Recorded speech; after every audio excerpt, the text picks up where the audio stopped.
Ever scrolled through your feed, watched the news, or listened to a conversation and thought, are we collectively getting dumber? It's an uncomfortable question, but the signs are everywhere. All right, let's be honest. Sometimes it feels like the world around us is losing its mind piece by piece. Today, we're tackling that nagging feeling head on.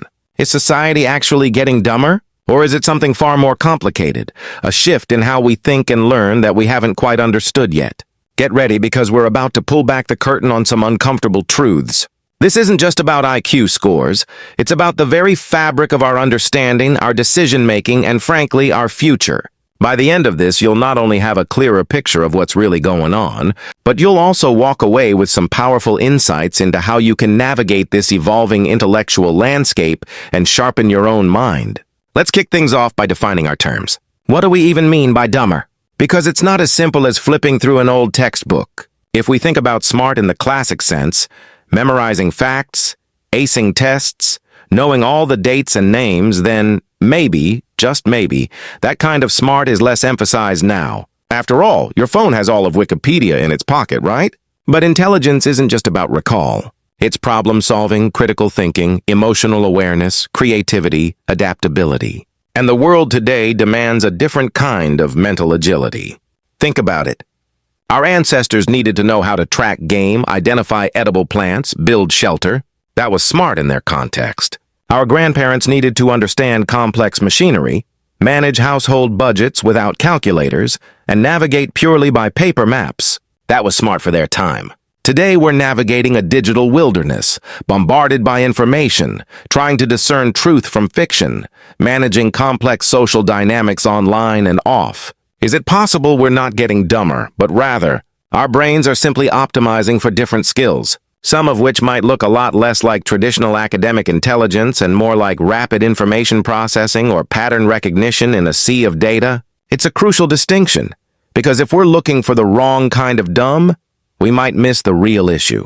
Okay, let's talk about the elephant in the room, our phones, the internet, and the sheer volume of stuff hitting us every second. We've gone from a world where information was scarce and hard-won to one where it's an overflowing fire hose aimed directly at our faces. And while that sounds amazing on paper, it comes with a serious downside, our attention spans. Think about how you consume content now. Short videos, quick headlines, endless scrolling. We're trained to bounce from one stimulus to the next, seeking that instant hit of novelty. This isn't just a habit, it's literally rewiring our brains. Our ability to sustain focus on a single complex idea, the kind of focus required for deep reading, critical analysis, or creative problem-solving, seems to be eroding. Can you sit down with a dense book for hours anymore without feeling the urge to check your phone? Most of us struggle. This constant stimulation also means we're rarely truly bored. And boredom, believe it or not, is a fertile ground for thought, for introspection, for creativity. Without those quiet moments, do we lose the space for profound ideas to emerge? We're always doing or consuming, rarely just being and thinking. We have access to more facts than ever, but do we truly understand them? Or are we just accumulating data points without context or wisdom? It's like having a gigantic library, but only ever reading the dust jacket summaries. Beyond just attention, there's another insidious side effect of our digital world, the echo chamber. Social media algorithms, bless their hearts, are designed to show you more of what you already like, what you already agree with. It makes sense from a business perspective, keep you engaged, keep you scrolling. But from an intellectual one, it's a disaster.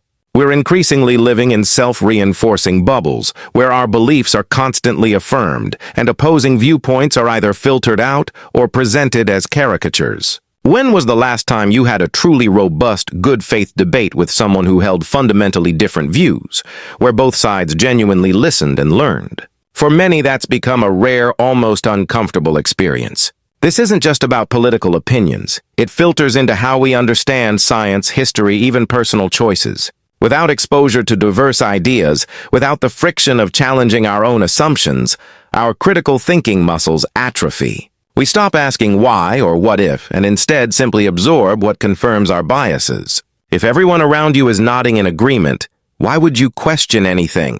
This isn't just making us less intelligent, it's making us less wise and more prone to rigid, unquestioning thought. And that, my friends, is a dangerous path for any society to walk down.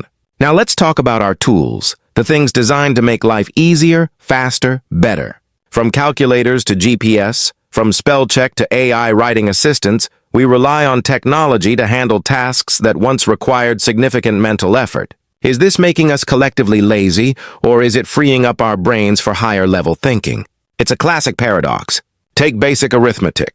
How many of us can confidently do complex division or multiplication in our heads without reaching for a phone? Or remember phone numbers or directions without Google Maps? The argument often goes, why should I waste brain power on memorizing facts when I can just look them up? And there's some truth to that. If AI can write a passable first draft, maybe we can spend more time refining ideas. If GPS handles navigation, maybe we can focus on enjoying the drive or having a conversation. But what happens when we outsource too much of our cognitive labor? There's a theory, sometimes called the Google effect, which suggests that relying on external memory reduces our internal capacity for memory. If you know you can always look something up, you don't commit it to long-term memory. And memory isn't just storage, it's a foundational building block for creative thought, for making connections between seemingly disparate ideas. If we're not building those strong mental foundations, are we capable of the same intellectual leaps? Are we becoming more like skilled operators of tools rather than truly understanding the underlying mechanics? It's like knowing how to drive a car perfectly but having no idea how the engine works. What happens when the car breaks down or the GPS signal drops? Before we get too down on ourselves, let's look at some history. For most of the 20th century, IQ scores across the globe actually rose significantly. This phenomenon, dubbed the Flynn effect, suggested we were getting smarter, or at least better, at the kind of abstract reasoning IQ tests measured. Better education, better nutrition, more complex environments all contributed. But here's the kicker. Recent studies, particularly in Western countries, suggest the Flynn effect might be reversing. Some data indicates a slight decline in IQ scores over the last few decades, especially in areas related to verbal reasoning and general knowledge. This is a big, flashing red light, but it also comes with a lot of nuance. Part of the shift might be due to increasing specialization. In today's world, you can be incredibly brilliant in one very narrow field, say, quantum computing or genetic engineering, and be remarkably unknowledgeable about many other basic things. We've become a society of deeply specialized experts. This kind of intelligence is incredibly valuable for pushing the boundaries of science and technology, but it doesn't necessarily translate into broad, general knowledge or everyday wisdom that was once considered the hallmark of an educated person. Are we sacrificing breadth for depth? And what does that mean for our collective ability to tackle complex, interconnected global problems that require more than just one area of expertise? It's a trade-off, and one worth seriously considering. So if it's not just getting dumber in a simple sense, then what exactly are we losing? I think it boils down to something far more profound than just facts or even raw cognitive processing speed. We're talking about wisdom. Knowledge is knowing a tomato is a fruit. Wisdom is knowing not to put it in a fruit salad.